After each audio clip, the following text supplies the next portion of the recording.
Need to wrap him in a goat tin. The green juice version of the front bar. Well, we'd have serious mental problems if we were knocking over goats at this time of day. Actually, no, we wouldn't. It's after 12. I'd probably feel better. In fact, I apologise for not bringing any. I will fix that up for next week. Ready? Don't drink and dive. Good. What? It's called the Deep Dive, the show.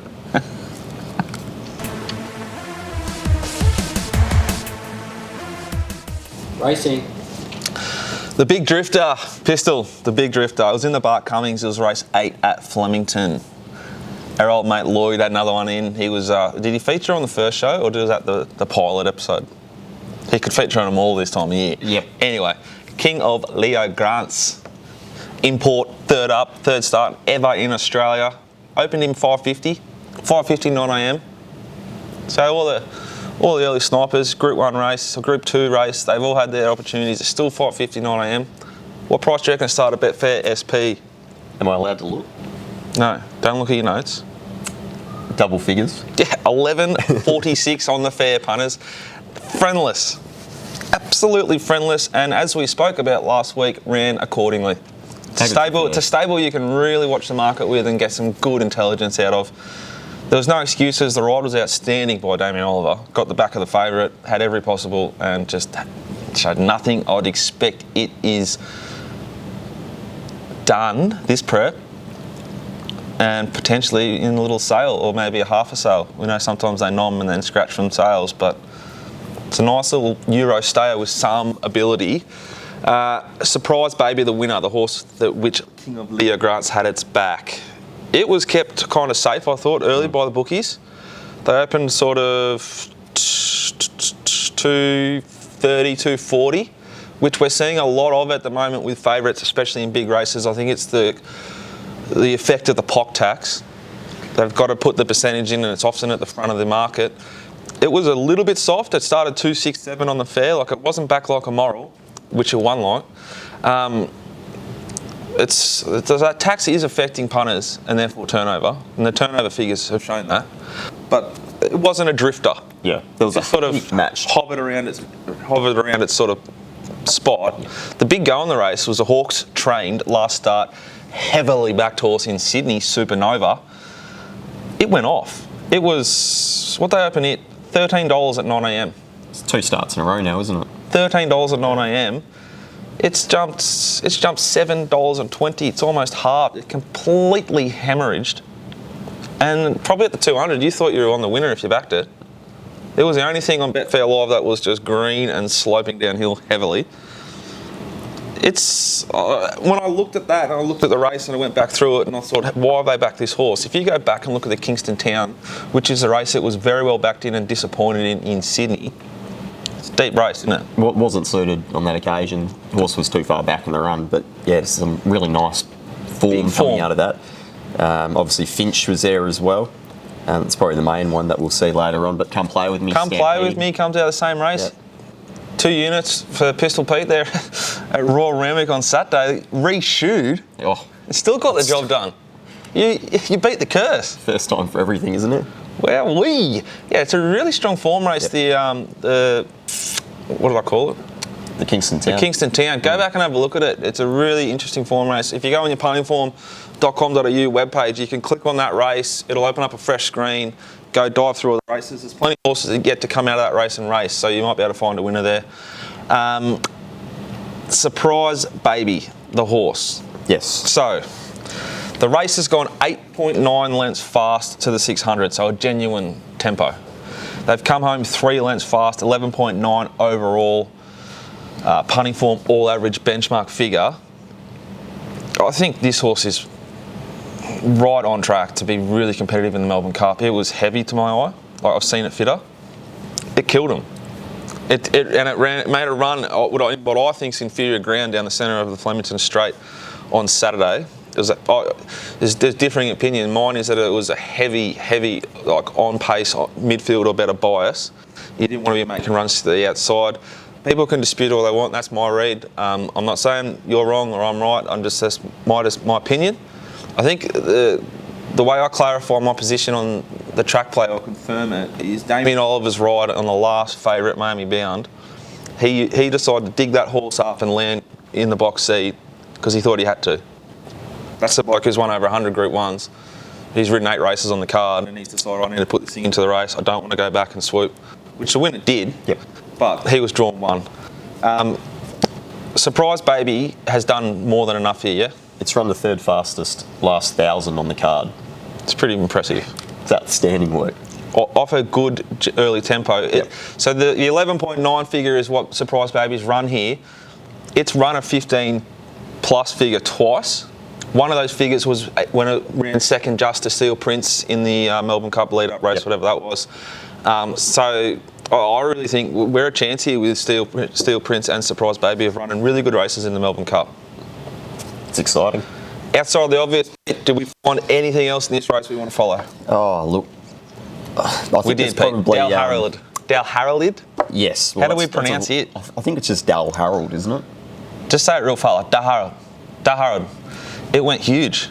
It's a horse that you've had plenty of time for a little while now. I love it out the there guy. on the preview show as well. Yeah, I reckon he's just progressing really nicely this preparation. He's a horse with tactical speed, which they didn't use on a day when you probably should have. So I think that stable's just sort of got a nice opinion of the horse, give him a nice little run. He did more than enough here. He clocked the 3rd fastest last 600 and 400 metres of the race. I think he's on track for something pretty big this preparation, and I'm following him big time.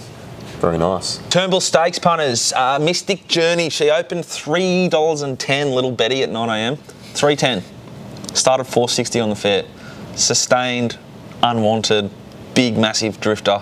She could have been our drifter of the week if King of Leah Grants didn't charge on out to double figures there for Lloyd Williams and Ollie. We indicated she's probably going to do that on the previous show. But it was a fierce drift. I thought she might start 384. She was shorter than 310 on Thursday. We thought Mr. Quickie would start favourite. I thought they'd find Hartnell more than they did. I thought he'd had every possible on pace. But anyway, back to Mystic Journey. She's drifted because she's a risk at 2,000. The map wasn't kind, and they were probably going to ride a conservative. Yep. I don't think we know anything more at all if she's going to get 2,000. At all. What have they done to the figures here on the puntingform.com.au data, Pete? Well, basically they've gone pretty slow overall to the 600 metre mark. They've basically gone below benchmark. So when you've got that very slowly run race up front, I'm not really sure they... You learn nothing. You learn nothing. Yeah. Like, this is a race where I think you just want to trust the SPs moving forward, and I'd be harsh on Mystic Journey if she went to the Cox Plate, depending on the price. If she's anywhere near favourite, I'd be against her. Sure. I'm completely ignoring the run of Mr. Quickie, who was obviously not suited by the way this race was run. He was heavily backed all week, paraded poorly, was ridden with 0 intent again, even despite the track pattern, which was very evident. He went awful, but I'll just be ignoring it. He went 3.5 lengths slow to the 600, and given he went 4.5 lengths fast to the 600 in the Maccabi Diva, it's just a completely different setup for the horse. Exactly right. He's a stayer. He wants the speed on. I think you just completely ignore he went around. If the stable says he's sweet, the market will tell you if he's spot on next start late. You can completely ignore the run for Mr. Quickie. Well, Kingsville Dream, pretty good story. Yeah. It's a mixed comeback, isn't it? Really. The horse is almost dead. Yeah. Look, it's a huge story. Great effort. I'm stoked for everyone involved. Good on them. I thought John McNeil gave this thing probably the ride of the day, but he was helped. A lot of things fell his way in run, which set this up just to be the perfect run. He could have landed 4 back the fence, but Jay Carr wanted to stay off the fence on Kentucky Breeze, which allowed Jai to get another length closer for doing no work. And then D Lane on Finch, he was just nursing his around the corner and he laid out just a little bit, which let Kingsville Dream come up again. Yep. So he cut the corner, never lost momentum, outstanding ride by Jai McNeil and punched him right out to the line. Kingsville Dream was probably ridden upside down previous start in the Maccabi Diva, but it put him away. And poor old Hartnell ran third again for us. We backed it again. Didn't go each way. Don't bet each way. But I thought It's hard to take a lot out of the race because they went so slow, but I think if there's one horse you can follow from the race with confidence, it's Vow and Declare. I think it was a really impressive run. He's clocked the 4th fastest last 10.864 of the race, the 22nd fastest last 600, the 11th fastest last 400, and the 7th fastest last 200 metres of the entire day. First up, over 2,000. This is a proper stayer. He'll be competitive in the Caulfield Cup if he gets there. Beauty. The big Firmers pistol, the big Firmers. I thought there was three of the biggest goes on the day. Yep. Tarif, Hot Brion Her, and Warning. They all lobbed. In race 3, Tarif was 9.50 at 9 a.m. It just hemorrhaged all morning. Started 6.80 on the fair. That's like 5.50 on the courts where they're skimming you. It was just allowed to use its good speed. It was in the best part of the straight, I thought. It was a really impressive win. Nice form lines behind it, exhilarates, etc. Impressive win. I thought Excess Funds, which I backed. I hated the ride by Luke Nolan. Don't know what he was doing, sitting behind Hawker Hurricane, his SP in 50s or whatever it was. Very, very flat about that. I thought it could have won if got out in time.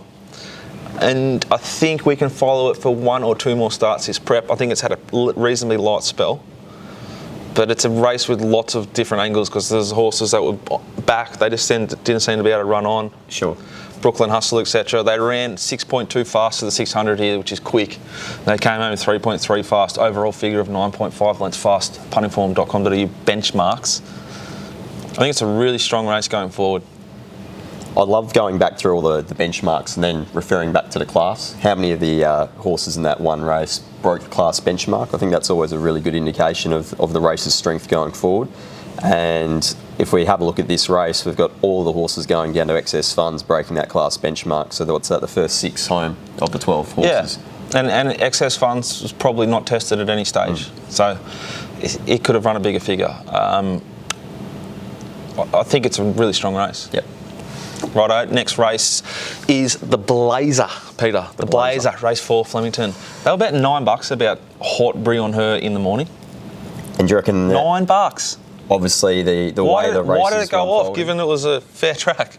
Well, Michael Walker on a leader and this thing's gone off. And it's gone slow as well. No, they've gone quick here. Very quick. Very, very, very quick. Really quick. It's jumped $5.30 on the fair, punters. It was $9 at 9 a.m. By right, race 4, $5.30 on the fair. They've run huge time. They've gone 3.2 fast to the 600. Beautiful little tempo from M. Walker. Assisted by Mark Zahra on Spanish Whisper, deciding to let it roll along, do its own thing. They've come home 9 lengths faster than benchmark. They didn't walk, but the leader just didn't stop. Racked and stacked. It's completely. Yeah.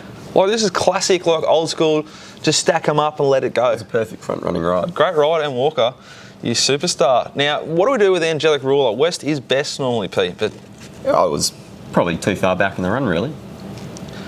it was the only bet I had on the day before I got there. Yep. I thought if it could have landed a pair or 2 further forward, it might win. It's pulled up lame. It had the old Triple H like bandages on one leg. Not uncommon for that horse. Yeah, that's what I thought. Yeah, seen it a few times before. So what are we doing with it? It's staying with us? Yep. Next start, I'll give it 1 start to just show us it's sweet. No, I'll be following it next start. Fair enough. I thought it was the best in the race. I know Fidelia has clocked a huge close, but it's always going to do that. It was a horse that worked itself into the race. It was easily the best, in my opinion, of any horse that wasn't heavily suited by being on pace or cutting the corner. And then in race 5, Warning. $30 plus was bet about this thing when markets opened. It was so firm late on the fair. So firm. When you look at your Betfair live screen just before they jump, this thing was just green and just heavily sloping downhill. It was almost like a straight line. Had that little hook, didn't it? Oh, just little scary behaviour from the market here. You just had to take notice of the horse, especially at the big price. It was 15s or 17s when it jumped. It jumped real clean. The import jockey was a little bit negative, but just got into a nice rhythm. And he was also heavily assisted by the fact that Craig Williams, well, he lost the plot, didn't he? Oh, look. If you're not going to say anything nice, don't say anything at all. Or just let you say it. Yeah, well, they've gone 9.5 lengths fast to the 600. Yeah, they went very fast. 9.5 lengths fast. And then Craig said in the steward's report, which I found fascinating, that the managing owner told him to do it. Go really fast. We've been the managing owner of a couple of horses. Yep. Oh, well, yet to be listened to. Fair? You pull me out when I start lying. They've gone 9.5 lengths fast to the 600. They've come home 0.4 lengths slow. The overall figure's 9.1. It's just been a pure staying test. And Warning looks like the best stayer in the race. It dropped them. First 4 home have broken the class benchmark. I think that's probably about right there. I think the only horses that you can... The obvious horses here are Independent Road, who is 3 wide and cast. It's gone enormous. Huntley Castle ridden with 0 intent on a day when you needed intent, but it's already locked its spot in the good race. It's on track for that race. It's going awesome, parading outstanding, Huntley Castle. The other... I think Reckoning can be followed. It was on that good speed. If you watch it through the line, it's gone really well. I think there's merit in its run. It was not suited by the way Willow set this race up for the strongest horses to be winning. But Warning's going to stay all day. It walks like a proper horse. Which you did send out in the yard mail. Yeah, but I didn't send out any units, unfortunately, No, Peter. I backed it because of it. You're better than me. That's why we're operating together. All right, Pete, the fastest last 400, 200 of the entire meeting, run by Fidelia in the Blazer. What do you do with that horse? Just need the right setup, really. Which is what? Evaluate every race on its merits. Flemington rail true when they can run on. Yep. The fastest last 600 of the day was run by old Santa Ana Lane. On track. This was a wish light parade, I thought. Which is... Needed the run. Yep. Well, he needs a lot of runs, but it just needed a couple of runs, this horse. It is spot on for the Everest. It's clocked the fastest last 6 of the day. It was heavier than I've seen it. I think this horse is flying. I think it'll probably win the Everest. Parade of the day for me was Sunlight. One of my favourites. In the Gilgai, which the race was just on pace suited. Zutori's gone enormous and justified the big figure and made backing Parsifal last week at Caulfield even more painful. But it was a big run by Zutori, and the 2 class horses were in the finish in Sunlight and Santa Ana Lane. Sunlight had improved in condition markedly since the Moya. Cleaned up in the co, walks like an absolute professional. Well, I love her. I really love her. Any horses of note to follow from Randwick, Peter? I thought the parade of the day was clearly come play with me. I did note that it was clearly the best I've ever seen the horse, and seen it quite a few times. But the Is it West Australian too? Yeah. Oh my God. It's taken over everything, aren't you? Exactly. There was a gun ride by Abdullah as well. He can ride. Yeah, absolutely. Horses to follow for me from Flemington punters. Number 1, Vow and Declare. Needs to keep improving to be winning the bigger races, but what it's done first up is near a peak figure for it already. I think the sky's the limit for this horse. I love what it did late. Santa Ana Lane was, as I mentioned, 1 or 2 runs away from its peak. I think it's spot on for the Everest, provided the Randwick track's sort of fair to even, and they run along early. I think it'd be really strong late. And I thought one out of the box was Aristia. You've been on this horse a couple of times now, bigger odds? Or Yeah, I haven't been on it. I'm just following it. She's bulked up a little bit. She's won the Oaks, so everyone thinks she's a stayer, but she's dynamic over these shorter trips. She's never been ridden with intent so far in the 2 starts this prep. I think the stable have her absolutely humming, and given the right setup, she's about ready to win now. She is flying. Aristia. Anything else? No. All right, mate. Probably about it. I'll see you at Caulfield.